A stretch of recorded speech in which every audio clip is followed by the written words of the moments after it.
नमस्कार दोस्तों, अनुस्वार मंच पर आपका स्वागत है। साक्षात्कार की श्रृंखला में आज हमारे साथ हैं श्री सुभाष निरोजी। सुभाष निरोजी पूरी तरीके से साहित्य सृजन में तल्लीन हैं और उपन्यास और महत्वपूर्ण पंजाबी उपन्यासों या अन्य कहानियों या अन्य प्रकार की किताबों का हिंदी में अनुवाद करने के लिए भी जाने जाते हैं। इनकी बहुत सारी किताबें ऐसी हैं जिनको पढ़ करके आदमी जो ना चमत्कृत हो जाता है, और एक बार पढ़ना शुरू करो तो आखिर तक, जब तक खत्म ना हो जाए तब तक आदमी को बांधे रखते हैं ये। तो आज हम इनके साथ विचार विमर्श करेंगे, पड़ताल करेंगे और देखेंगे कि कैसे, किस टेक्निक से सुभाष जी सृजन कार्य कर रहे हैं। स्वागत है सुभाष जी। नमस्कार। नमस्कार। अनुस्वार मंच पर आपका स्वागत है। सभी को नमस्कार। और कैसा चल रहा है आजकल आपका सृजन कार्य? ठंड के बस डॉक्टर सिंह जी, मैं तो खाली बैठने वाला व्यक्ति नहीं रहा हूँ। पिछले 40 साल की यात्रा में मैंने काम ही किया है, और कभी रिटायरमेंट के बाद भी मैंने ये महसूस नहीं किया कि मैं रिटायर हो चुका हूँ जी। तो आज आपकी इसी साहित्यिक यात्रा की पड़ताल करेंगे हम। जी। तो हम शुरुआत से चलते हैं कि आपकी साहित्यिक यात्रा कब प्रारंभ हुई, कैसे प्रारंभ हुई और किसकी प्रेरणा से आप साहित्य जगत में प्रवेश किए? जी संजीव जी, मैं 70 के दशक के उत्तरार्ध में मैंने लिखना आरंभ किया था, लेकिन 80 के पूर्वार्ध में सही ढंग से लिखना और छपना शुरू हुआ। सही मायने में 82-83 के दौरान मेरी कहानियां, लोक कथाएं, कविताएं, जिन्हें मैं अपनी सही रचना मानता था, वो छपने लगी थी। हालांकि इससे पहले मेरी कहानियां, कविताएं छपती थी, लेकिन मैंने उनको बाद में खारिज कर दिया। कारण क्या था कि मैं पढ़ता बहुत था जी। और पढ़ने पर क्या, मैंने अपने आप का एनालिसिस किया कि भाई नीरव,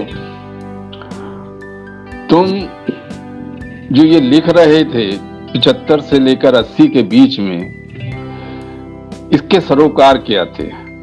जी। सिर्फ इसलिए कि सरता मुक्ता में आपकी कविता कलर पेज पर एक चित्र के साथ छप जाए और आपको एडवांस पारिश्रमिक मिल जाए? क्या सिर्फ इसलिए कि आपके भीतर जो बात है वो किसी तरह से बाहर आ जाए, चाहे वो कलात्मक हो या ना हो, लेकिन वो छप जाए जी, और 4 मित्रों में दिखा करके या पढ़ा करके खुश हो लिया जाए? जी।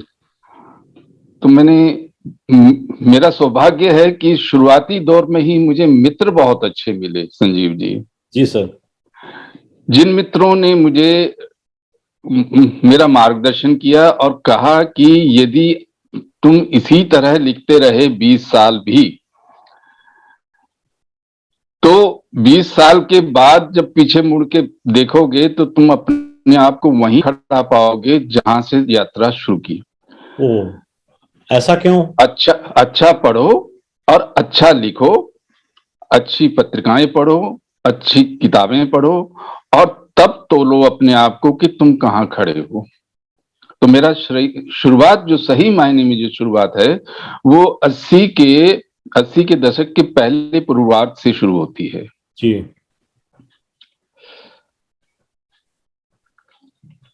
पहली रचना क्या थी? कविता थी या कहानी थी?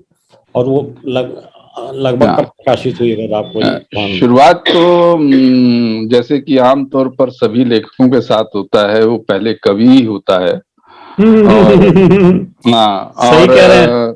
Sorry to interrupt. सही कह रहे हैं। अब तक जितने इंटरव्यू हमने लिए हैं या जितने इंटरव्यू को राइटिंग में मिले हैं, सबको मिला करके हम देखें तो 90 से 95% लोगों ने कविता से ही साहित्यिक यात्रा प्रारंभ की है। जी। संजीव जी, एक बार हम भगवती चरण वर्मा जी का इंटरव्यू ले रहे थे। फिरोज शाह इंटरव्यू क्या, वैसे ही मिलने गए थे। फिरोज शाह कोटला रोड पर उनकी कोठी थी जब राज्यसभा के सदस्य थे। जी तो उनसे भी मैंने एक सवाल पूछा था कि मैंने ये कहा था कि आपकी शुरुआत कैसे हुई। आपने तो गद्य में, कहानी में, उपन्यास में बहुत कुछ लिखा, लेकिन शुरुआत किस विधा से हुई। तो उन्होंने कहा कि मैं बहुत अच्छा कवि था जी और यदि मैं उस कविता में बरकरार रहता तो मैं बच्चन को पीछे छोड़ देता। ठीक बात है। लेकिन मुझे मालूम था कि वो कविता की नदी जो मेरी अंदर से फूटी थी शुरुआती दौर में, धीरे धीरे वो सूख गई, तो मैं उसको कहां तक खींच पाता। तो मैंने उस बात को मद्देनजर में रख करके मैंने भी अपने आप को कभी तोला। तो मैंने पाया कि मेरी जो प्रमुख विधा है वो कविता तो नहीं रहेगी, जी लेकिन कविता से किनारा भी नहीं होगा। और ठीक बात मैं है। यदा कदा कविताएं लिखता रहा, कविता संग्रह आए मेरे, और कविता की नदी मेरे अंदर बिल्कुल नहीं सूखी है।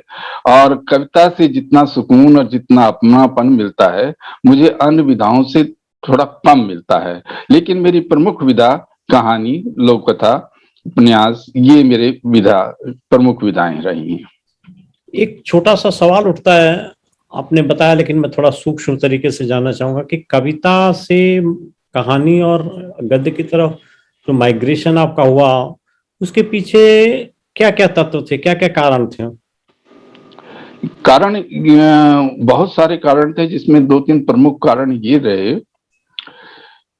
पहला तो जब मैंने अपने आप को ही खोजा, अपने अंदर की यात्रा की और पाया कि भाई मैं कविता के साथ कितनी लंबी यात्रा कर सकता हूं, तो मैंने कहा कि मेरे अंदर से ये आवाज उठी कि कविता के लिए जो संवेदना, जो विचार चाहिए, उसकी मेरे अंदर थोड़ी कमी है। अच्छा। तो मैंने अपने आप को पहचाना और मैंने कहा कि ठीक है, कविताएं यदा कदा करेंगे, हाँ लेकिन कहानी शुरू से ही मुझे, जिस समय धर्मयुग में कहानी एक छपा करती थी और सारिका पत्रिका थी और नवनीत पत्रिका थी और बहुत सारी पत्रिकाएं थी, तो कहानियां मेरे अंदर बहुत खलबल मचाती थी, उद्वेलित करती थी। और मुझे लगा कि कहीं मैं बहुत निकट हूं किसी विधा से, तो वो कहानी विधा है। तो डॉक्टर लक्ष्मी नारायण लाल जी ने भी एक बार मुझसे कहा था कि पहले अपने आप को पहचानो, किस विधा में आप श्रेष्ठ दे सकते हो, इतनी आपके अंदर सामर्थ्य है, और अपने आप को पहचानो और अपनी एक केंद्रीय विधा को तय करो।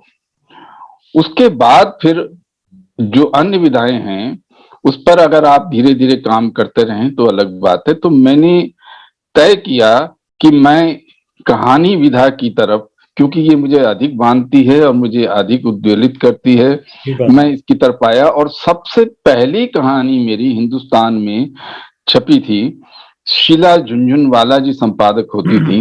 जी तो उनको मैंने भेजी और उन्होंने पोस्ट कार्ड पर लिखा कि इस कहानी को कहीं भी मत भेजिएगा, इसको हम छाप रहे हैं लेकिन शीर्षक हम इसका बदल देंगे। तो मेरे संजीव जी, मेरे पैर जमीन पर नहीं पड़ रहे थे। ये बात तो साप्ताहिक हिंदुस्तान से आपको अगर इतना लिख के मिल जाए तो हाँ, तो अब वो क्या नाम, वो शुरुआत मेरी जब कहानियों से हुई तो फिर मैंने लौट कर नहीं देखा। कहानियां मैं लिखता रहा। लोक कथा में बहुत बाद में आया मैं, लेकिन कहानियां मेरी खूब छपती रही। मुझे लगा कि जो कहानियां मुझे लिखनी चाहिए थी वो कहानियां मैं कुछ लिख पा रहा हूं, कुछ अभी लिखी जानी है। तो मैं इधर उधर विधाओं में ना बट करके पहले अपने इस कहानी के क्षेत्र को मजबूत करूं। तो मेरा पहला कहानी संग्रह आया था दैत्य तथा अन्य कहानियां, 1992 में ये आया था और छपते छपते बहुत देर हो गई इसको। तो ये कहानी संग्रह आत्मा रामायण संस से छपा था। अच्छा। उस कहानी संग्रह ने मुझे हिंदी की कथा जगत में पहचान दिलाई और धीरे धीरे फिर मेरे और भी संग्रह आए और इसी बीच फिर मैंने कविता की तरफ भी थोड़ा थोड़ा ध्यान दिया और कविताएं मैं बहुत बड़ी कविताएं नहीं लिखता हूँ, छोटी छोटी कविताएं, अनुभूति पर कविताएं लिखता हूँ। तो एक अंतर तो यही था कि कहानी की तरफ जाने के लिए कि वहां मैं अपने आप को सही ढंग से उंडेल सकता हूँ। ठीक बात। वो ऐसा प्लेटफॉर्म मुझे मिला जहां पर मेरे अनुभव भी थे और मेरे जो दूसरों के देखे सुने अनुभव थे उनको मैं जो आकार देता था तो वहां मुझे ज्यादा परेशानी नहीं होती थी। कविता के साथ ये था कि कविता बहुत सूक्ष्म भावों को लेकर के लिखी जाने वाली एक चीज थी और संवेदना उसका प्रमुख गुण था, तो मैं कहीं वहां अपने आप को असफल भी पाता था। तो मैंने गद्य की तरफ ज्यादा ध्यान दिया, कविता की तरफ कम दिया। हालांकि कविताएं लिखी, 3 संग्रह भी छपे, कोई ऐसी दिक्कत नहीं आई। मैं चाहूंगा अगर आपको याद हो या आपकी नजदीक हो तो अपनी पहली कविता अगर आप सुना सकें तो, या अगर अल्टरनेटिवली जो सबसे ज्यादा प्यारी लगती हो आपको। नहीं, ऐसा है कि मुझे एक तो मैंने आपको पहले ही बताया कि कविताएं तो मेरी बहुत छपती रही पहले सरता मुक्ता हूँ, लेकिन मैं उनको कविताएं नहीं मानता था, अगर वो पहली थी या कैसी थी कि मतलब लेकिन जो सही मायने में जो कविताएं थी मेरी, एक कविता थी इतिहास चुप है, मुझे अब याद में नहीं है ना मेरे पास उसकी प्रति है। उस पर बच्चन जी का पत्र आया था और वो पत्र आज भी मेरे पास धरोहर है। वो पत्र उनकी खूबसूरत कलात्मक राइटिंग में लिखा हुआ और तेजी बच्चन जी के लेटर पैड पर था। Oh nice.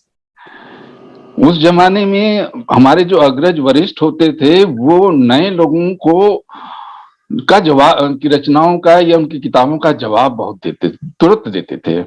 नागार्जुन जी का पत्र मेरे पास है। तो उन्होंने उस कविता का, इतिहास चुप है कविता का जिक्र करते हुए 4 या 5 पंक्तियों में कहा था कि नीरव, तुम्हारे अंदर कविता के बीज हैं और तुम इसको अंकुरित कर सकते हो, इसको फैला सकते हो, वृक्ष बना सकते हो, ये तुम्हारी अपने ऊपर निर्भर है। लेकिन क्या हुआ कि उनका आशीर्वाद मिलने के बावजूद मैं कविता से कहीं ज्यादा कहानी की तरफ मुड़ गया। जैसा मैंने अभी पहले भी बताया कि कहानी मेरे साथ पिछले 40-45 सालों से चल रही है और आज भी मेरे साथ बरकरार है। तो पहली कविता तो मैं नहीं कह सकता, लेकिन कोई कविता कहेंगे तो मैं आपको सुना, बहुत रुचिकर लगती हो वो सुनाई। हाँ, रुचिकर लगती है, मैं आपको सुना देता हूँ।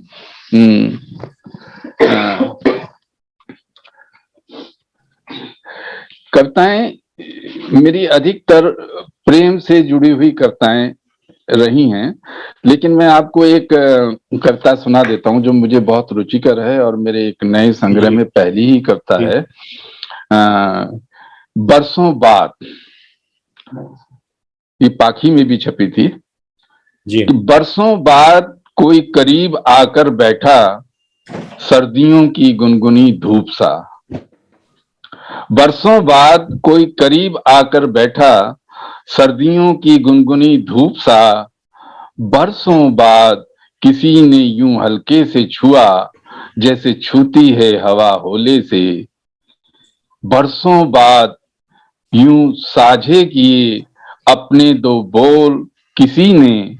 बरसों बाद यूं साझे किए अपने 2 बोल किसी ने, जैसे घर की मुंडेर पर आकर करती है चिड़िया। बरसों बाद खुशबुओं के सरोवर में उतरा हूं। बरसों बाद खुशबुओं के सरोवर में उतरा हूं डूब जाने के लिए। ये एक छोटी सी मेरी कविता थी, मुझे बहुत प्रिय भी है। नहीं, कविता बहुत अच्छी है। जी, आपको मैं ये कहूँगा कि आप धन्यवाद। बड़े स्ट्रांग तरीके से या मजबूत तरीके से काव्य रचना में भी संलग्न रहें तो अच्छा रहेगा। इतना अच्छा आपने भाव लिया है और इतनी अच्छी उसकी चित्रात्मकता के साथ में अभिव्यक्ति की है, वाह, सराहनीय, अप्रतिम। जी, अब हम चलते हैं आपके व्यापक रचना संसार के साथ। जी, अपनी महत्वपूर्ण पुस्तकों का विधि विधावार जो है ना, अगर आप उल्लेख कर दें तो हमारे दर्शकों को पता चल जाएगा कि आपका सृजन संसार कितना बड़ा है। जी, मैं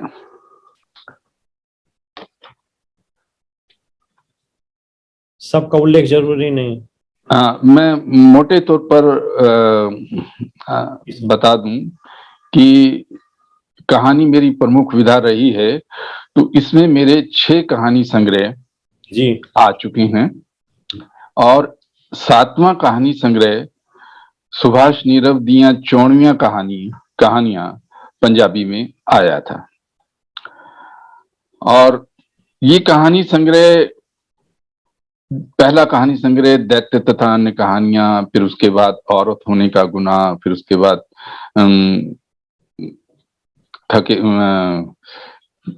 कुछ नाम मैं भूल रहा हूँ, वो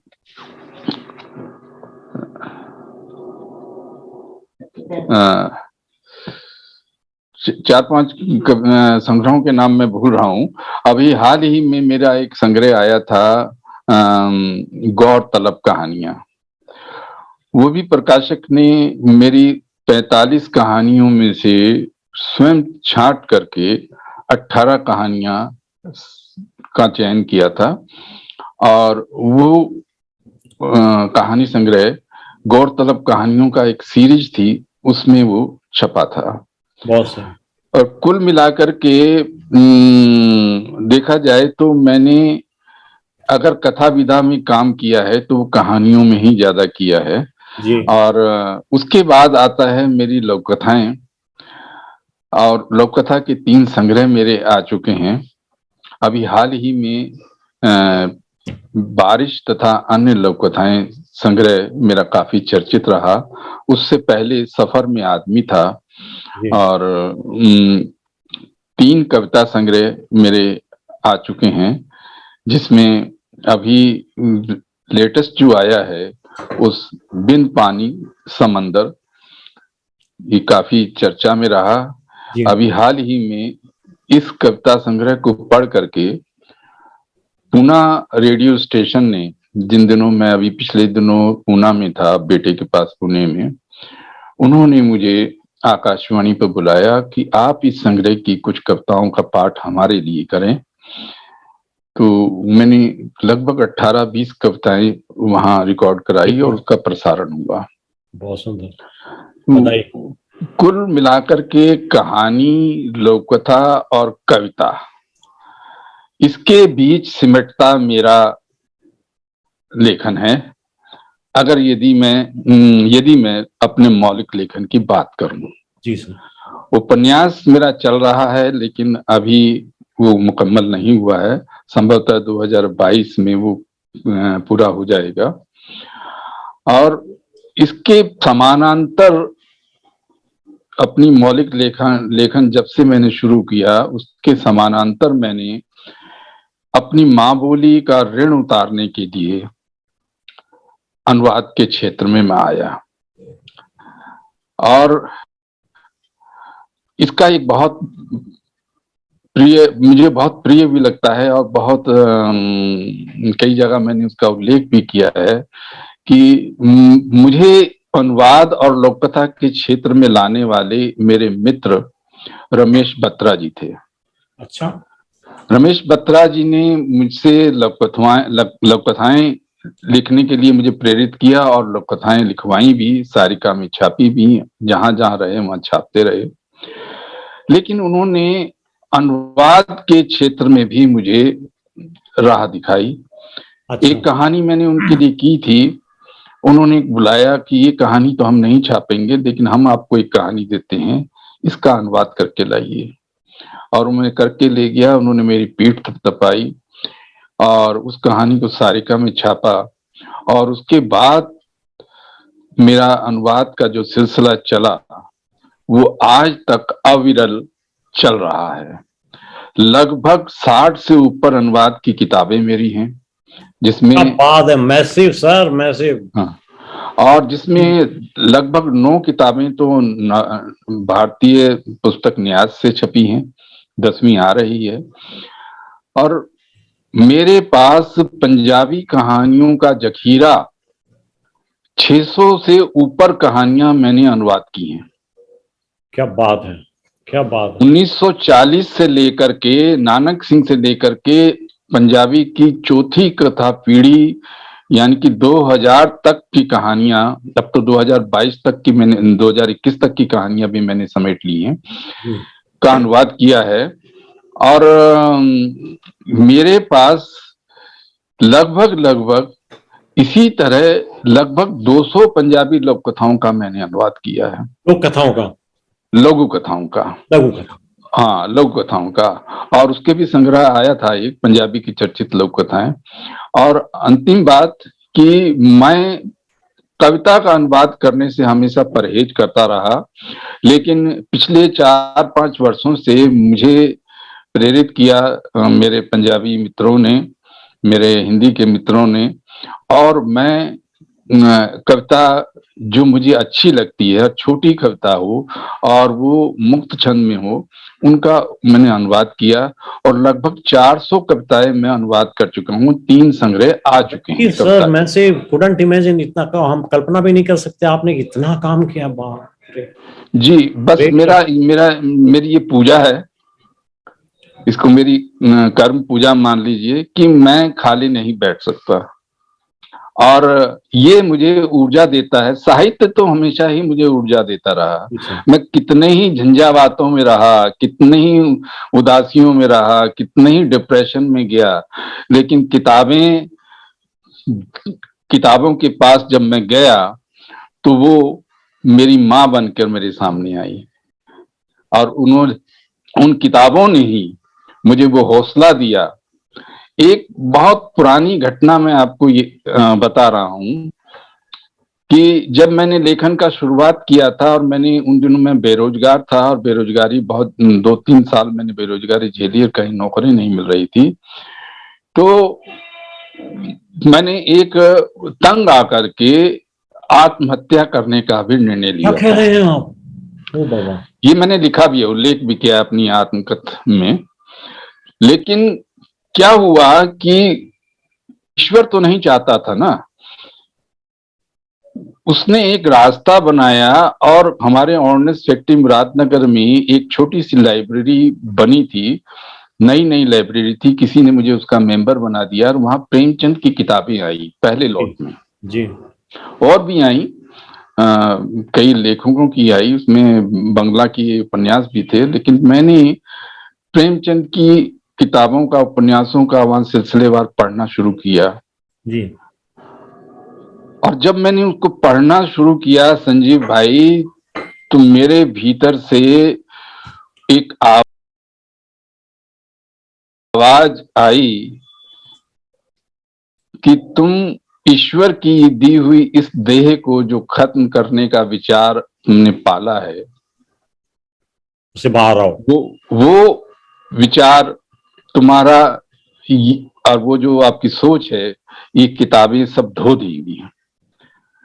और रियली वास्तव में उन किताबों ने मेरा जो मन परिवर्तित किया, मेरी सोच को परिवर्तित किया। ये जीवन संघर्ष का नाम है, ये जीवन लड़ाई का नाम है। यहाँ बेशक आपके हाथ में बंदूक नहीं है, बेशक आप भारत पाक सीमा पर नहीं खड़े हैं, लेकिन जीवन के छोटे छोटे मोर्चों पर आपको ये लड़ाई लड़नी है और खुद ही लड़नी है, कोई इसमें आपका सहायक नहीं बनेगा। तो मुझे ये किताबों ने सिखाया किताबों में क्या, किताबों की हर विधा में, उपन्यास हो, कहानी हो, उनके जो पात्र थे, उन्होंने मेरे अंदर की मरती हुई संवेदना को जीवित किया, मेरे अंदर की मरती हुई जीवंतता को जीवंत किया। और मुझे लगा कि किताबों से बेहतर कोई रिश्तेदार, कोई दोस्त, कोई मित्र नहीं हो सकता। ये किताबें ही हमारी निधि है, ऐसी धरोहर हैं खजाना है। कि जिन्होंने मुझे आज 67 साल की उम्र में भी जिंदा रखा हुआ है। बिल्कुल ठीक बात है।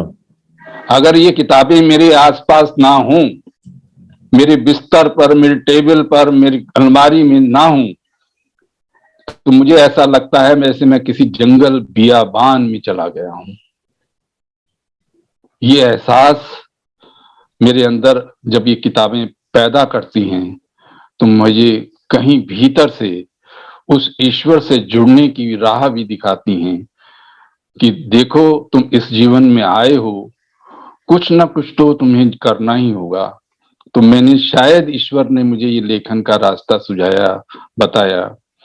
और अनुवाद का एक प्रसंग मैं आपको थोड़ा बाद में बताऊंगा, जब आप अनुवाद के बारे एक में चीज याद आ पूछेंगे। गई, इंटरप्शन करता हूँ। मैथिली शरण गुप्त ने लिखा है, कुछ काम करो जग में रहकर कुछ नाम करो, ये जन्म जी हुआ सार्थ हो, संभलो कि कहीं ये व्यर्थ न हो। जी। जीवन को जीवन की तरीके से जीते हुए आपने इतना जबरदस्त साहित्य पे काम जी किया, मैं तो जी अभिभूत हूँ जी। देख कर। ये जो हमारे अग्रज कवि रहे, हमारे लेखक रहे, जिन्होंने इतना लिखा, डूब कर लिखा और अपने जीवन को होम किया, उनके लेखन को ही अगर हम पढ़ लें, सही मायने में पढ़ लें, तो हमें जीवन की किसी अपनी इस दुनिया की किसी भी यूनिवर्सिटी में, कॉलेज में दाखला लेने की जरूरत ही नहीं। ठीक बात है। मुझे लगता है मेरी शिक्षा दीक्षा संजीव जी बहुत ज्यादा नहीं है, मात्र मैं स्नातक हूँ मेरठ विश्वविद्यालय से।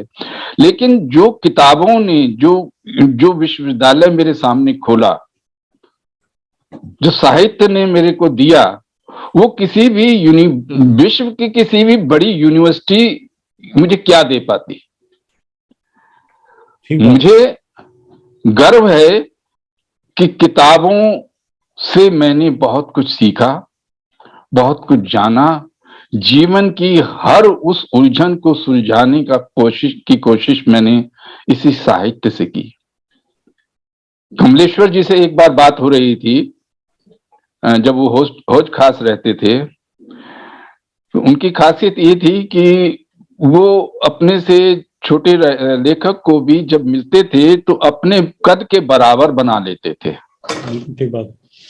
वो एहसास ही नहीं होने देते थे कि आप नए हो और अभी इस क्षेत्र में नए नए आए हो, ऐसा एहसास ही नहीं होने देते थे। वो इस तरह बात करते थे जैसे एक हम समान धर्मी हैं, कलम मेरे भी हाथ में है, कलम तुम्हारे भी हाथ में है, तुम्हारी ये भी यात्रा होनी है, लेकिन मेरी यात्रा हो चुकी है, लेकिन तुम मुझसे किसी भी तरह से छोटे नहीं हो जी।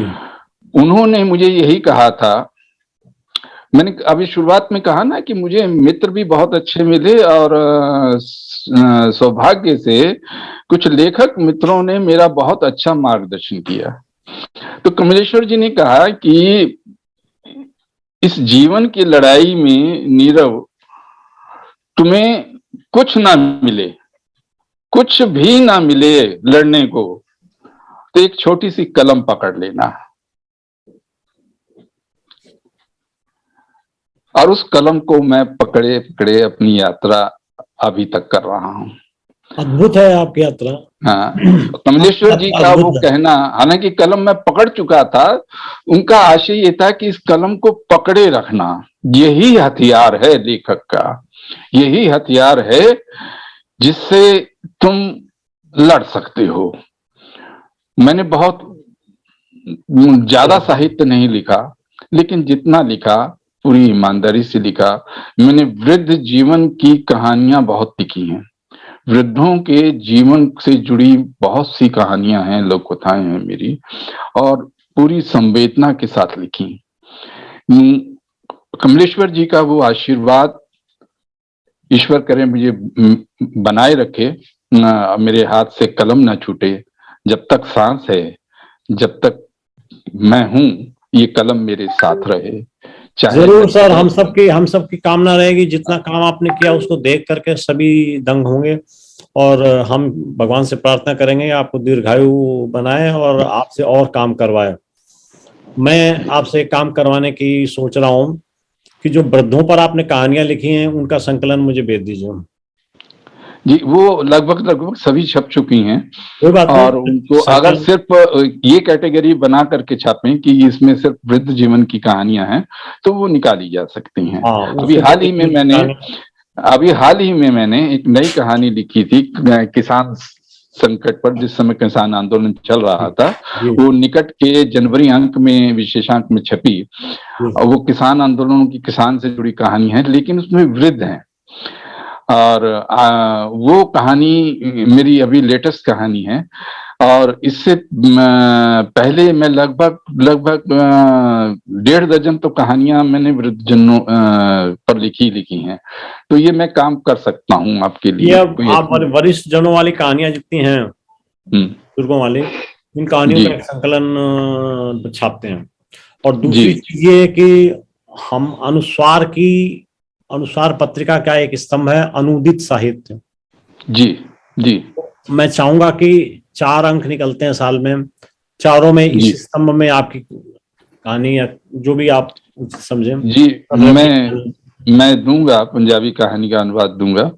और मेरे पास तो पंजाबी अनुवाद का बहुत खजाना है। पिछले 21 ये सन 20 और 21 में कोरोना काल के दौरान मैंने बहुत पढ़ा है बेड पे। कोरोना से ग्रसित हुआ तब भी मैं, जब ठीक हुआ, पढ़ता रहा। और मैंने अच्छी कहानियां जो 2020 और 21 में पंजाबी में आई, जी उस 8 कहानियां थी, वो मैंने अनुवाद की। और उन कहानियों को लगा कि पंजाबी कहानी की जो परंपरा है, जो यात्रा है, उसमें अब एक 5वीं पीढ़ी का दखल बड़े ही सृजनात्मक ढंग से होने जा रहा है। और जो युवा लेखक हैं, वो पंजाबी कहानी को, मुझे लगता है कि कहीं एक नई दिशा देने की तैयारी में लगे हुए हैं। मुझे खुशी होती है कि मेरी माँ बोली में इस तरह की कहानियां लिखी जा रही हैं जो विश्व की किसी भी क्लासिक कहानी की टक्कर ले सकती ले है। सकते हैं। ये मैं दावे से कहता हूँ। बहुत सुंदर। और अपनी ये अनूदित कहानियों का संकलन भी बनाइए, भेजिए मुझे, जी 4-5 किताबें भेजिए। जी हम्म, जो काम आपने किया है इतनी मेहनत के साथ, जी लगन के साथ, उसका प्रकाशित होना आवश्यक है। और जी मुझे हर्ष होगा आपकी पुस्तक प्रकाशित कर देना। जी जी मुझे भी खुशी होगी। और मैं तो आपसे जुड़ा हुआ हूँ। आदम ग्रहण आपने उस समय छापा अनुवाद, जिस समय प्रकाशक कोई किताब लेने से कतरा रहा था, और आपने लपका और आपने कहा कि इसको मैं छापूंगा। और आपने 1.5-2 महीने में मेरे ख्याल में वो किताब छाप दी थी। हाँ, वो इतनी किताब खूबसूरत किताब, इतनी जल्दी चल गई। खूबसूरत किताब। उस क्राइसिस पीरियड में जब कोई किताबें नहीं ले रहा था, और ये भी कह रहे थे कि जो आपकी किताबें हमारे पास पड़ी हैं, अभी आप 1-1.5-2 साल अब चुप बैठे रहिए। तो मैंने कहा मेरी तो अब कोई किताब ही नहीं आएगी। तो शुरुआत आपने कर दी। और उसके शुरुआत होने के बाद फिर मेरे कई प्रकाशकों ने किताबें छापी, और मेरी अपनी मौलिक भी छापी। कविता संग्रह मेरा मौलिक आया, और अनुवाद की भी आई, और अभी भी आ रही हैं, कोई ऐसी दिक्कत नहीं है। लेकिन जब वो क्राइसिस पीरियड चल रहा था, उस समय मैं सोच रहा था कि जिस अनुवादक की, जिस लेखक की साल में 4-4 किताबें आती हैं, ये साल तो सूखा चला जाएगा। तो आपने गलती की। आप हाँ आदम ग्रहण के बाद तुरंत मुझे दूसरी किताब भेज देते तो मैं जी भी जी साल में मैं देता, क्या नाम जो है, वो एक दूसरे प्रकाशकों को चली गई। और मुझे खुशी इस बात की हुई कि उस क्रम को आपने टूटने नहीं दिया, कि उस साल को सूखा नहीं जाने दिया।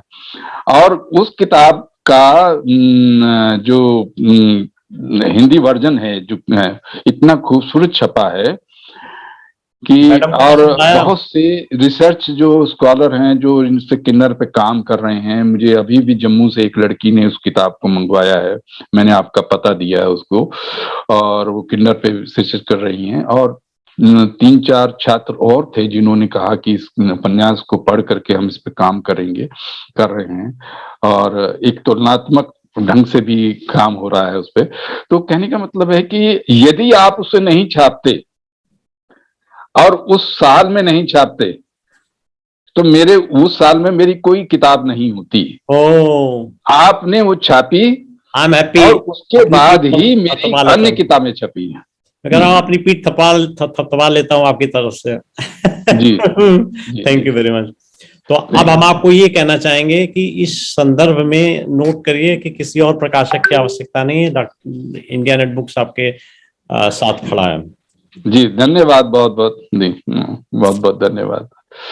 अब हम अगले पड़ाव की तरफ चलते हैं। अगले सोपान में हमारी चर्चा होगी विषय वस्तु और पात्रों का चयन आप किस प्रकार से करते हैं, क्या प्रक्रिया होती है जब आप कहानी लिखते हैं। जी, मैं कभी कहानी इसलिए नहीं लिखता संजीव जी कि मुझे कहानी लिखनी है, जब तक कोई विषय मुझे हॉन्ट नहीं करता।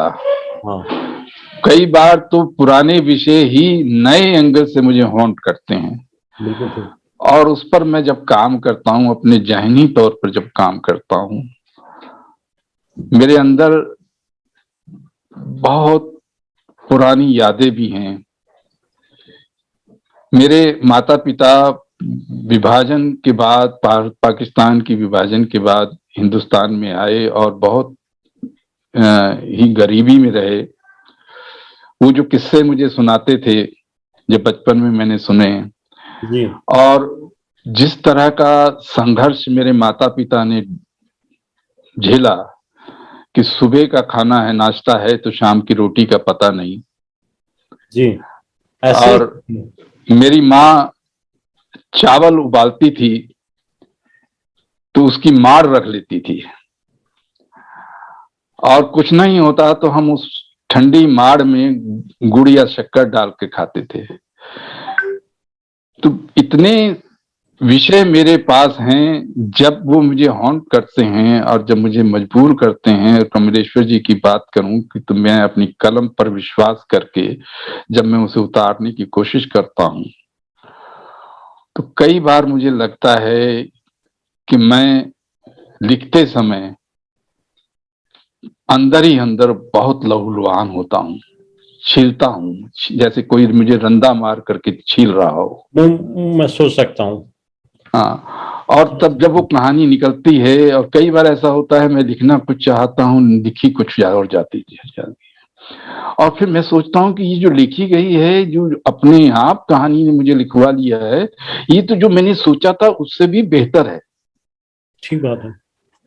तो विषय वस्तु मेरे लिए कभी भी कोई प्रश्न नहीं बनी। मुझे बस एक चिंगारी चाहिए, एक प्रेरणा चाहिए, जहां से, जिस बिंदु से मैं कहानी को उठा सकूं। उसके बाद कहानी का जो प्लॉट है उसको कैसे विस्तार देना है, कैसे उसका पात्रों का सृजन करना है, कैसे उसका अंत करना है, ये मेरे अंदर की फैक्ट्री का काम है, मेरे शरीर के, मेरे जहन की फैक्ट्री का काम है। उसे तपाती है वो कच्चे रॉ मटेरियल को, जैसे लोहे को। मैंने एक बार लोहा फैक्ट्री में गया संजीव जी, वहां मैंने देखा कि लोहे के कचरे को उन्होंने ढेर लगा रखा था, और उस कचरे में बहुत जंग लगा लोहा भी था, बहुत उबड़ खाबड़ लोहा भी था। उस लोहे को वो भट्टियों में तपाते थे अलग अलग तापमान पर, और अलग अलग तापमान पर तपाने के बाद में जो स्टील बनता था, निखर के जो स्टील आता था, उस स्टील से रेल की पटरियां भी बनती हैं, उससे आपके घर का फर्नीचर भी बनता है, और उसके आपके मकान बनाने की वो भी बनती हैं, सामान भी बनता है। तो कहने का मतलब है कि इसी तरह हमारे भीतर जो अनुभव या हमारे भीतर जो रॉ मटेरियल है लिखने का, उसको हम जब तक विभिन्न तापमानों पर नहीं तपाएंगे और सीधे सीधे लिख देंगे, तो वो उसमें वो बात नहीं आएगी, वो गंभीरता नहीं आएगी। इसलिए पहले मैं उसे अपनी भट्टी में तपाता हूँ, उसे गलाता हूँ और फिर कोई आकार देता हूँ।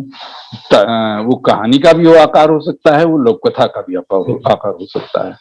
तो तब जा करके कोई चीज बाहर निकलती है।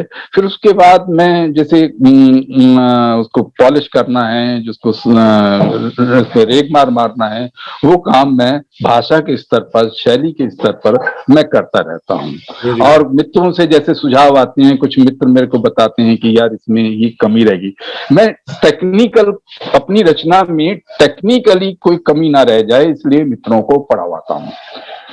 वैसे अपनी तरफ से पहला, यहाँ मैं एक बात इंटरप्शन कर रहा हूँ, बीच में जोड़ रहा हूँ कि लक्ष्मी नारायण लाल जी ने मुझे 2 गुरु मंत्र दिए थे। आज से 40-45 साल पहले की बात है। बहुत बड़े नाटककार थे, बहुत उपन्यास भी हैं उनके, और उन्होंने 2 गुरु मंत्र दिए थे कि उन्होंने कहा था, पहला गुरु मंत्र तो यही था कि नीरव, तुम इस क्षेत्र में आए हो तो अगर तुम्हें 100 शब्द लिखने हैं तो उससे पहले तुम 1000 शब्द पढ़ने की कोशिश करो। तो लिखने से पहले पढ़ने की जो आदत मुझे पड़ी वो लगभग अभी भी बरकरार है। और दूसरी उन्होंने जो बात की, जो मैं आज भी गांठ बांध कर अपने साथ रखता हूँ, उन्होंने कहा तुमने लेखक तो, तुम्हारे अंदर लेखक ने तो जन्म ले लिया, तुम लिखना चाहते हो ठीक है, कलम पकड़ ली ठीक है, लेकिन तुम अपने भीतर एक संपादक भी पैदा कर लो और उसके बरक्स एक पाठक भी पैदा कर लो। और जब तक तुम्हारा संपादक, भीतर का संपादक उसे ओके ना करे, तुम उसको बाहर नहीं आने, तुम उसको जग जाहिर मत करो रचना को। और पाठक अगर हरी झंडी दे दे तो आप किसी की परवाह नहीं करना जी। तो मेरा जो एक तरीका है कि मैं रचना लिखता हूं और लिखने के बाद उसको एक तरफ रख देता हूं जी। जब मेरा लेखकीय भूत उतर जाता है, एक होता है ना रचना लिखने के बाद में लेखक को होता है यार इसे किसी पढ़ाएं, किसी सुनाएं, किसी करें, कोई देखे, कोई पढ़े, कहीं जल्दी से छप जाए कहीं और लोगों तक पहुंच जाए, वो अब हमारे अंदर नहीं रहा, मेरे अंदर नहीं रहा। और जब मैं से 1 महीने 1.5 महीने बाद पढ़ता हूं तो मेरा संपादक और मेरा पाठक जागरूक होता है और वो उस दृष्टि से उसको पढ़ता हूं और तब रचना में कोई कमी है तो उसको सुधारता हूं, अगर रचना ओके है तो उसको मैं ना पब्लिश के लिए भेज देता हूं। तो मैंने कभी भी जल्दबाजी में रचना लिखी और उधर तुरंत भेजी वाली स्थिति में मैं कभी नहीं रहा। शुरुआती दिनों में था कि उधर रचना लिखी और रात भर चैन नहीं आया, सुबह उठते ही फेयर किया, लिफाफे में बांधा और क्या ना भेज दिया। लेकिन वो स्थितियां बहुत जल्दी खत्म हुई और एक समझ आई, एक परिपक्व समझ मेरे अग्रज लेखक मित्रों ने मुझे समझाया, तो मुझे समझ में आया कि रचना को कभी भी कच्चा पक्का कहीं भेजना नहीं चाहिए जब तक आपके अंदर का संपादक या पाठक उससे एग्री ना करें। तो ये सारी बातें रही जिसकी वजह से मैं कहानियां भी जब लिखता हूं तो उस पर मेहनत भी करता हूं, रिसर्च भी करता हूं। कई बार ये भी सोचता हूं कि इनको अभी इसका प्रकाशन का समय नहीं है और उसको रख देता हूं। और जब बिल्कुल मुकम्मल तौर पे जब मुझे लगता है कि हाँ ये अब कहानी जा सकती है, इस पर की बात हो सकती है, तो मैं उसको देता हूँ, छपने के लिए देता हूँ जी। तो ये जो टेक्निक शब्द आपने यूज किया, इस टेक्निक के कुछ बिंदु बताइए, हम भी सीखें। मैं उसका बिंदु बता रहा हूँ, मैं उदाहरण के साथ आपको बताऊंगा उसका, कि हम लेखक एक झोंक में कभी लिख जाते हैं, कई आजकल तो कई सीटिंग में हम कहानी लिख जाते हैं, लेकिन हम लिखते हैं तो बहुत सारी तकनीकी गलतियां करते हैं जी। एक कहानी मैंने लिखी थी, दैत्य कहानी, और उस कहानी संग्रह आत्माराम संस में छापा, और उसके पर मेरे घर पर संगोष्ठी हुई। डॉक्टर रामदरस मिश्र, महेश दर्पण, अखिल अनूप वगैरह बहुत सारे लेखक आए, राजकुमार सेन, बहुत सारे 30-40 लोग थे। महेश दर्पण ने एक बात कही, उस बात के बाद ही मैं इस मामले में जागरूक हुआ। मैं उदाहरण दे रहा हूं आपको। उसमें एक ताजमहल का जिक्र है, और उसमें आता है कि ताजमहल को मैंने एक भूखे व्यक्ति के सामने ये दिखाया है कि दुनिया का किसी तकनीकी गलतियों की जो होती हैं, कि महेश दर्पण ने उस संग्रह पर बोलते हुए कहा कि भाई इसमें आप एक जगह लिख रहे हैं कि मरी हुई लाश या मृत लाश, तो ये तो बड़ी बेतुकी बात हो गई कि लाश तो मरी ही होती है। आप यहाँ मृत देह लिख सकते थे, लेकिन अगर लाश लिख रहे हैं तो उसके आगे मरी हुई नहीं लिखनी चाहिए। तो ये गलती जब मुझे सामने आई, फिर मैंने उसको संशोधित किया अगले एडिशंस में वगैरह में, जहां जहां कहानी की मामा संशोधित किया। तो ये मित्र ही बता पाते हैं। ठीक बात है। एक बार मैं संस्मरण लिख रहा था, बलराम अग्रवाल के साथ में बनीखेत डलहौजी गया, और वो जनसत्ता के वार्षिकी में छपा भी, वो यात्रा वृत्तांत था वो, वाह पहाड़ नाम से जी। तो बलराम अग्रवाल क्योंकि उसमें किरदार के रूप में है, और वो मेरे साथ वो घूमा था, तो मैंने उसको वो पढ़वाया। तो पढ़वाने के बाद जब मैंने देखा कि कुछ स्थानों की तकनीकी गलती जो बता रहा हूं, कि हम लेखक कई बार इतना ओवर कॉन्फिडेंस हो जाते हैं कि अपने लिखे के प्रति हमको पता ही नहीं चलता कि हम ये क्या लिख रहे हैं, गलती क्या की, तो क्या शब्द दे रहे हैं हम। ये हमें पाठक ही बताएगा, और जब पाठक बताएगा तब तक आपकी काफी छीछा लेदेर हो जाएगी। तो बेहतर यही है कि मित्रों को जो आपके हैं उनको पढ़ाइए, और पढ़ाने के बाद में और वो कोई सुझाव देते हैं, और वो सुझाव देते हैं तो उसमें सबसे पहले मैं सुझाव यही देखने की कोशिश करता हूँ कि इसने किसी शब्द को लेकर के, किसी बात को लेकर के कोई ऐसी बात तकनीकी तो नहीं बताइए कि ये नहीं होना चाहिए था। उस पर मैं ज्यादा गौर देता हूँ।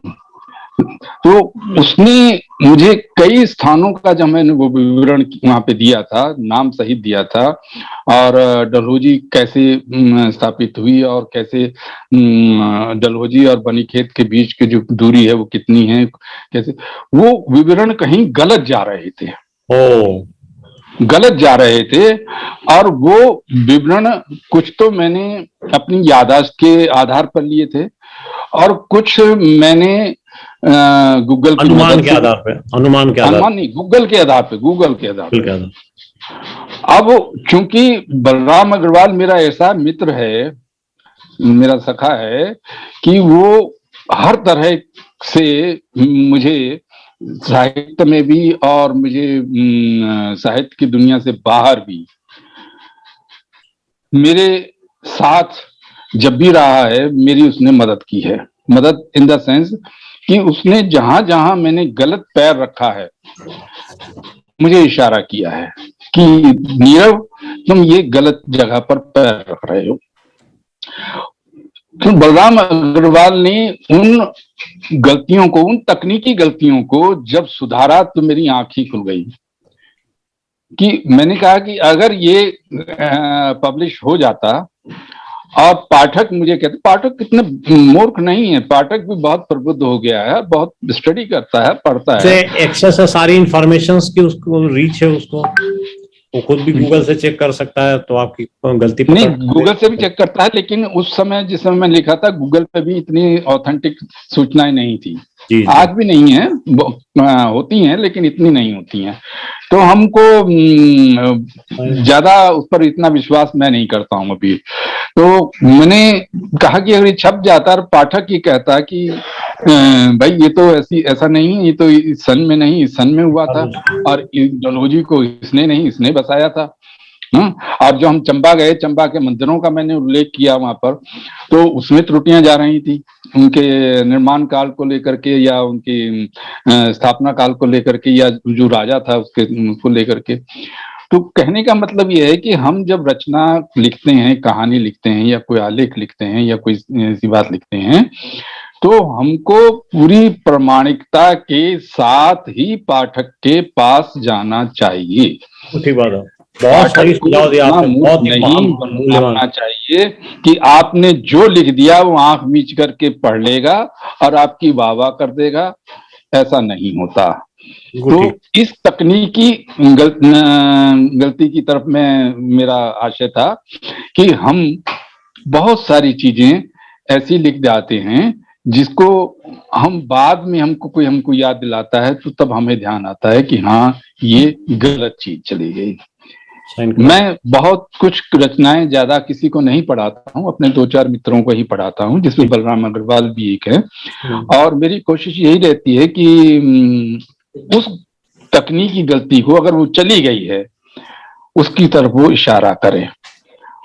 तो मुझे प्रसन्नता है कि मेरे आसपास जो मेरे मित्र हैं वो मेरी रचनाओं को बहुत गंभीरता से पढ़ते हैं और मुझे सुझाव देते हैं, और उनको निखारने में भी उनका बहुत बड़ा योगदान है।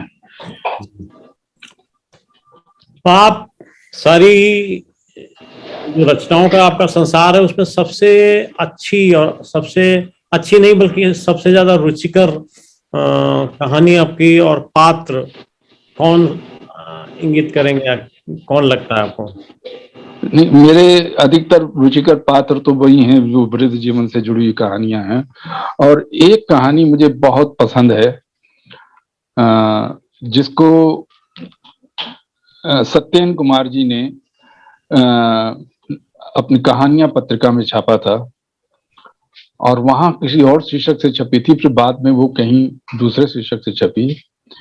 वृद्ध जीवन से जुड़ी हुई कहानी है, और वो कहानी क्योंकि उसका आधा हिस्सा मेरे अपने जीवन से जुड़ा हुआ है, मेरे, और आधा मैंने सृजित किया है, उस कहानी को सृजित किया है। ऐसे ही दैत्य कहानी है। तो जो यथार्थ है, उस यथार्थ को हम हूबहू भी नहीं दे सकते, 100% नहीं देंगे, बहुत खुरदरा होता है, चीर देता है वो। तो उसको हम कल्पना की चाशनी से भिगो करके उसको इतना ग्राह्य बना देते हैं कि पाठक उसको पचा सके। तो वो कहानी, उस शीर्षक था उसकी भागीदारी। ये उन दिनों की कहानी है जब हमारे भारत में टीवी ब्लैक एंड व्हाइट हुआ करता था, और चित्रहार का बहुत क्रेज होता था। हाँ, मोहल्लों में एक टीवी होता था और हम चित्रहार देखने के लिए दौड़े भागते थे और जाते थे। घरों में भी अगर कोई टीवी होता था तो वहां वो बाकी कुछ भी मिस हो जाए, चित्रहार मिस नहीं होता था। उसका भी उसमें उल्लेख है उस कहानी में, क्या ना। तो वो कहानी को मुझे बहुत प्रिय कहानी है मेरी, और उसके जो पात्र हैं, वो पात्र मुझे लगता है आज भी मेरे साथ यात्रा करते हैं। उसका जो नायक है वो कहीं कहीं लगता है, क्योंकि कोई भी नायक, कोई भी किरदार जो होता है वो एक पात्र से नहीं बनता है संजीव जी, उसके अंदर कई पात्र जुड़ते हैं, तब एक मुकम्मल पात्र खड़ा होता है। थोड़ा थोड़ा अंश हर पात्र का होता है और फिर एक मुकम्मल किरदार आपकी कहानी में आता है। वो पात्र आज भी मेरे अंदर मुझे हॉन्ट करता है और मेरे साथ साथ रहता है। उस कहानी का एक वाक्य मैं आपको सुना देता हूँ, बहुत बहुत रोचक वाक्य है, छोटा सा है, कि मेरी पत्नी मेरी कहानियों की पाठिका रही पहली।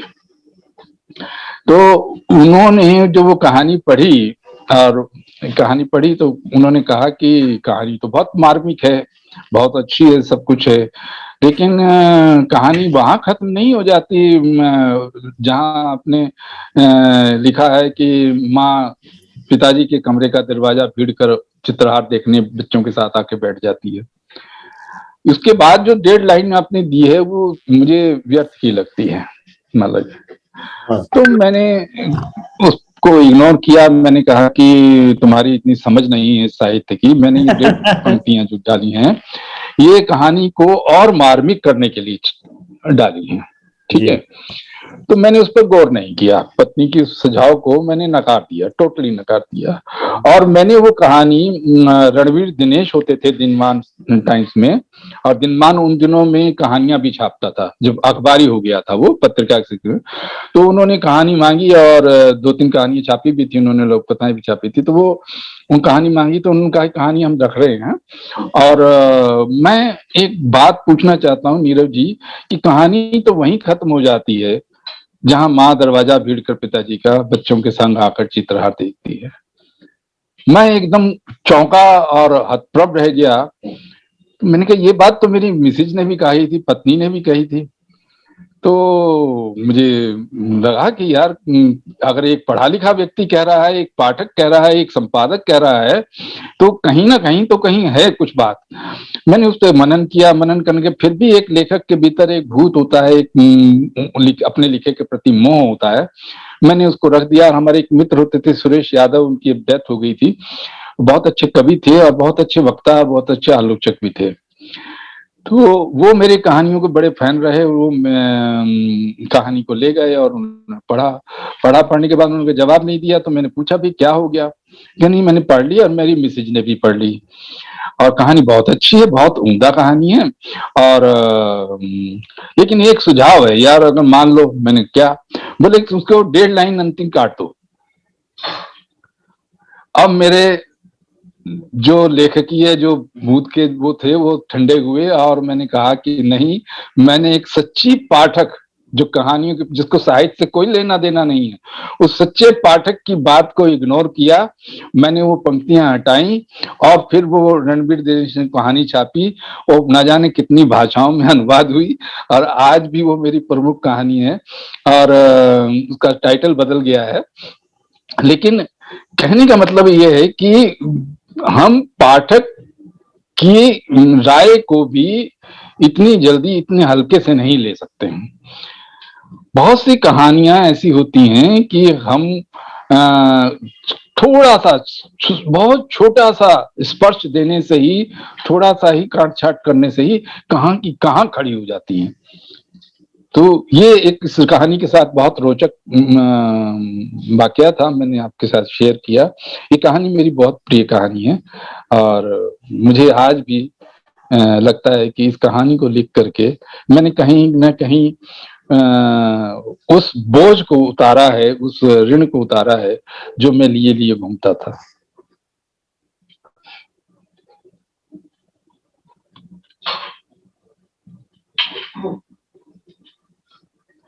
आपकी आवाज नहीं आ रही है।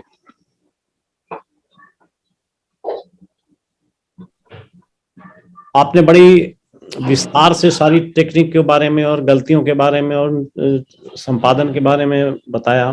आशा है कि इसका लाभ उठाएंगे हमारे श्रोता और दर्शक। अब मैं आगे आपसे आपके विचार जानना चाहूंगा कि आजकल लेखकों के द्वारा बहुत कुछ लिखा जा रहा है, जिसे कहते हैं लोग लेखन विस्फोट कहने लगे हैं, कि आजकल जो है ना ऑथर्स जो है इतना लिख रहे हैं कि सोशल मीडिया भरी पड़ी हो जी। लेकिन पाठक का मन प्रभावित नहीं हो रहा, वो जुड़ नहीं पा रहा। ऐसा क्या रीजन है, ये क्या कारण हो सकता है?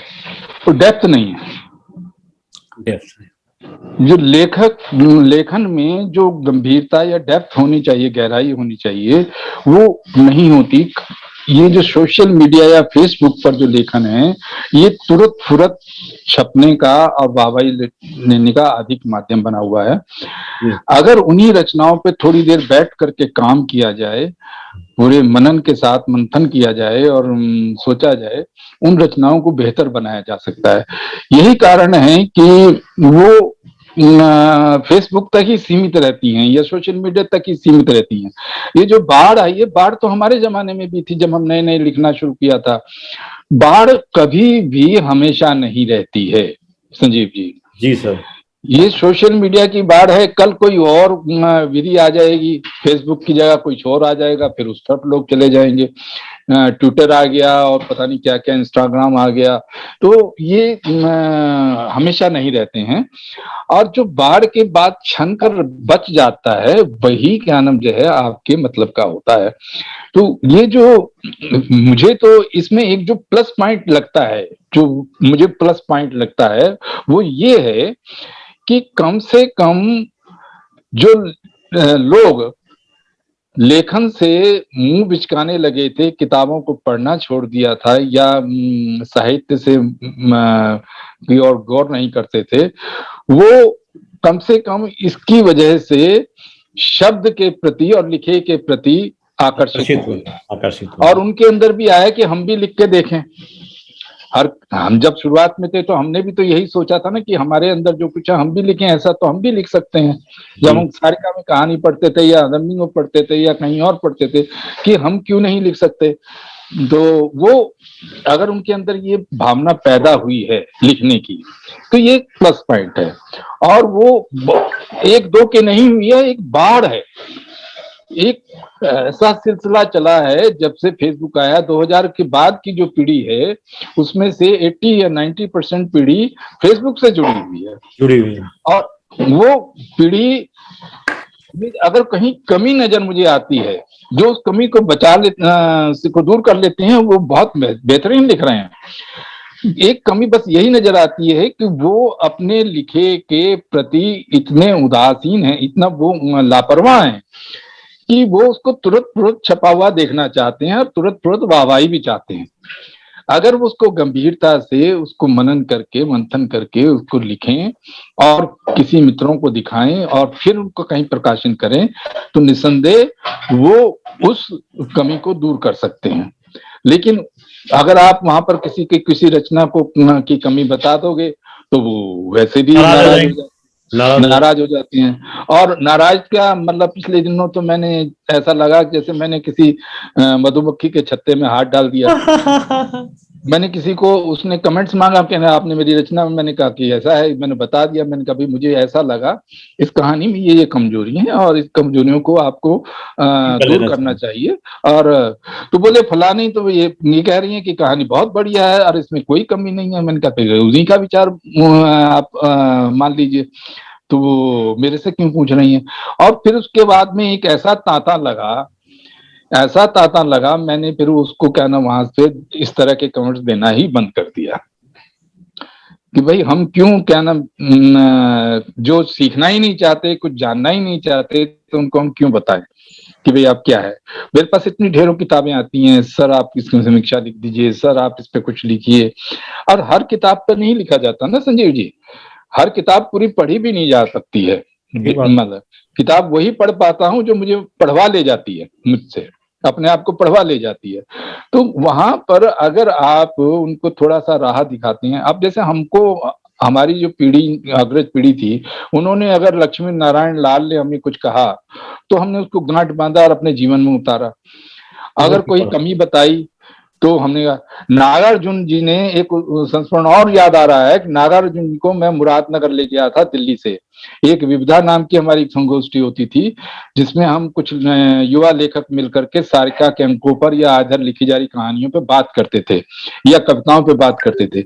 नागार्जुन जी को मैं लेके गया दिल्ली से और वहां पर एक दिन का कार्यक्रम था, शाम को कवि सम्मेलन था और उसी संडे का दिन था। उसी दिन नवभारत टाइम्स के, दिल्ली के नवभारत टाइम्स के आधे पृष्ठ पर मेरी एक परिचर्चा थी युवाओं को लेकर के और मैं बहुत खुश था, आह्लादित था कि इतना देश के प्रमुख अखबार में मैं छपा हूं और ये लोग पढ़ रहे होंगे इसको। तो नागार्जुन जी ने मेरी 20 आदमियों लोगों के बीच में मेरी हवा निकाल दी। मेरा जो गुब्बारा था उसमें पिंच बो दिया। उस समय तो मुझे बुरा लगा। उन्होंने कहा कि ये सब छोड़ो, ये परिचर्चाएं वगैरह ये जो इसमें कुछ नहीं है, लिखो, कोई कविता लिखो, अच्छी कविता लिखो, अच्छी कहानी लिखो, अच्छी कथा लिखो, अच्छे और विधाओं में काम करो, इनसे कुछ नहीं होना है और ये तुम्हारे लेखकी यात्रा में कोई योगदान नहीं देंगी। तो मुझे बहुत वो लगा, 3-4 दिन में बहुत अपसेट रहा। लेकिन उसके बाद मैंने सोचा, क्या नीरव तुम इन्हीं चीजों के लिए बने हो, यही चीज लिखनी है तुमने? मैं पत्रकार नहीं हूं, मैं एक लेखक हूं, और लेखक हूं तो लेखक हूं, और मेरी प्रिय विधा कहानी है। तो मुझे क्या नाम, अगर कोई बात कहनी है, अगर ये चर्चा का जो विषय मैंने लिया उठाया है, इसी विषय को अगर मैं कहानी में पिरो करके लिखूं और एक बेहतरीन कहानी कहीं छपे, लिख करके दूं और वो छपे, वो कहीं मेरे जीवन में लेखी की यात्रा में कहीं ज्यादा काउंट करेगी। तो मुझे नागार्जुन ने वो जो उस समय जो मेरी आंखें खोली थी, वैसी आंखें खोलने वाला आज कोई हिम्मत नहीं करता है। और क्यों नहीं करता है? क्योंकि लोग नहीं मानते नहीं है। नहीं करता। अब आपसे साहित्य से इतर एक सवाल करूंगा, व्यक्तिगत सवाल। जी जी जी, साहित्यिक जीवन के अतिरिक्त आपकी अभिरुचियां क्या हैं? साहित्यिक जीवन से अतिरिक्त आपकी अभिरुचियां क्या हैं? अभिरुचियां, हॉबीज। हॉबी जी जी जी जी। चलिए, ऐसा सवाल मेरे साथ बहुत किसी ने किया ही नहीं है, बहुत क्या किसी ने नहीं किया, पहला सवाल आप कर रहे हैं। तो संजीव जी, मैं लेखक के साथ साथ एक सामाजिक प्राणी भी हूँ जी, और वो जरूरी भी है जी। हम समाज से ही उठाते हैं, अपने इर्द गिर्द से ही उठाते हैं, तब हम एक लेखक बनते हैं। तो मेरी जो हॉबीज हैं, जो मेरी रुचियां हैं, वो उसमें किताबों को अगर मैं छोड़ दूं तो मुझे अच्छी फिल्म देखना, अच्छा संगीत सुनना। आज भी मैं रात को सोते समय कानों में ये लीड लगा करके पुराने गीत सुनता हूँ। अपने जमाने के मुकेश के गीत सुनता हूँ, अपने जमाने के रफी के गीत सुनता हूँ। और कुछ नहीं, उन गीतों से, उनकी धुनों से, उनके उस समय जमाने के संगीत से ये जो दिन भर का जो बोझ मेरे मस्तिष्क में होता है, उसको सुकून मिलता है। वो कहीं विलीन हो जाता है, उसको ऐसा लगता है जैसे क्या ना वो बोझ उतर गया। तो ये मेरी एक हॉबी है। और दूसरा ये कि मैं लोगों से मिलना मिलाना बहुत पसंद करता हूँ, ये भी मेरी एक हॉबी है। बहुत सुंदर। और मेरे इतने रिश्तेदार नहीं होंगे जितने मेरे मित्र हैं। मैंने जितने मित्र कमाए हैं उतने मेरे रिश्तेदार उसका 10वां हिस्सा भी नहीं होंगे।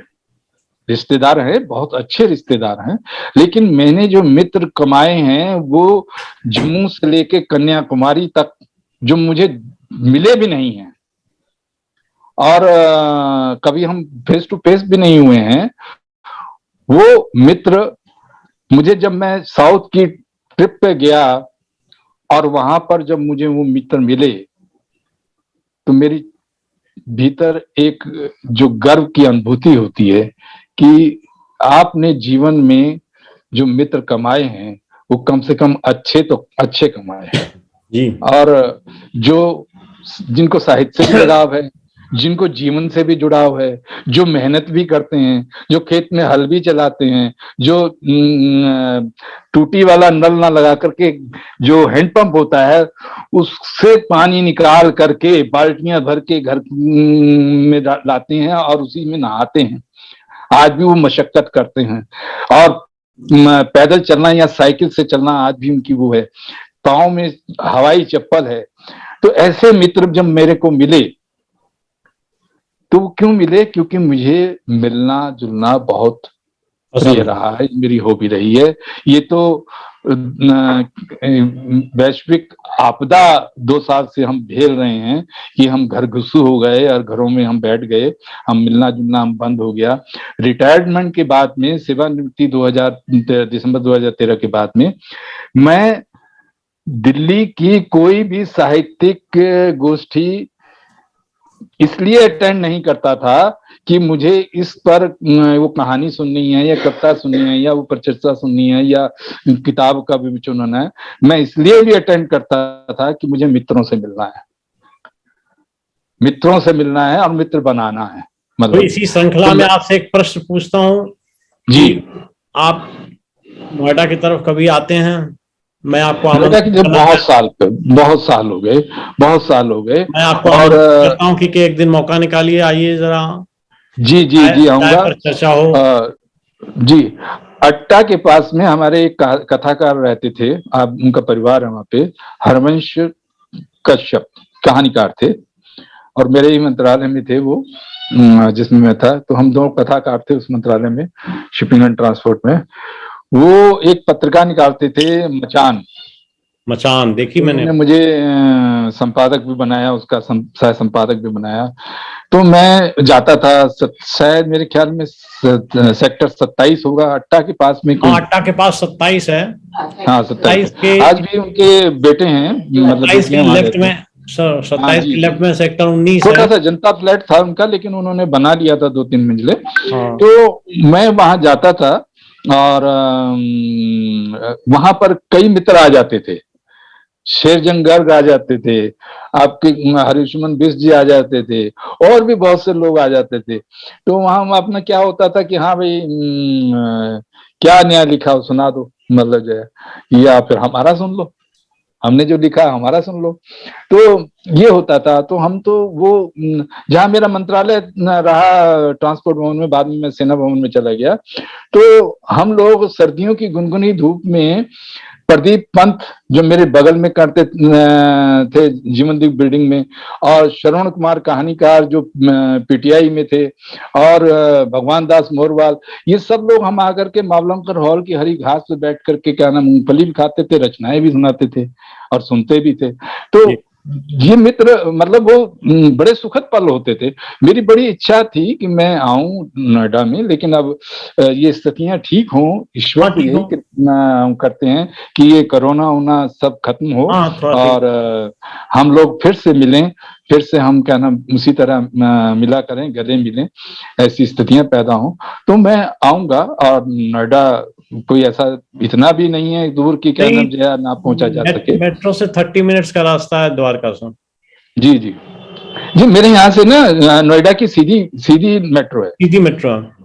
अब लास्ट में, अब अंतिम प्रश्न के तौर पर मैं आपसे ये अनुरोध करूंगा कि आज के उदीयमान लेखकों के लिए आप एक लाइन में क्या संदेश देना चाहेंगे?